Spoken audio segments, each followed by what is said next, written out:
जबाबदारी आहे। सुनेत्रा पवार यांच्या जागी पार्थ पवार यांना राज्यसभेत पाठवणार असल्याची चर्चा सुरू आहे। मात्र भाजप पार्थ पवार यांच्या नावास पाठिंबा देण्यास तयार नाही अशी माहिती सूत्रांनी दिली आहे आणि त्यावर काल मुख्यमंत्री फडणवीसांनी भाष्य केले। भाजपनं कुणालाही विरोध केलेला नाहीये, भाजपाशी या संदर्भात कोणतीही चर्चा झालेली नाहीये।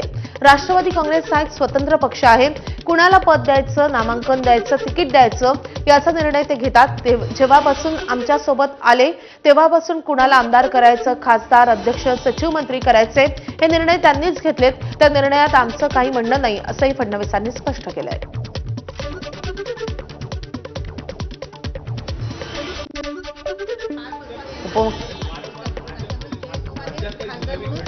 भाजपने कोणालाही विरोध केलेला नाही, भाजपची या संदर्भात चर्चाही झाली नाही।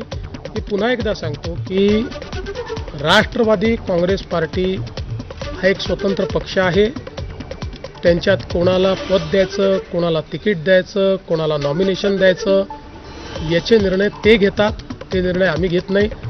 यापूर्वी तुम्ही पाहिलं असेल जेव्हापासून ते आमच्यासोबत आले, कोणाला खासदार करायचं, कोणाला आमदार करायचं, कोणाला अध्यक्ष करायचं, कोणाला सचिव करायचं, त्यांचे सगळे निर्णय हे त्यांनी घेतले आहेत। कोणाला मंत्री करायचं निर्णय त्यांनी घेतलेले आहेत। त्या निर्णयांमध्ये आमचं काही म्हणणंही नाही, आमचा काही सेही नाही।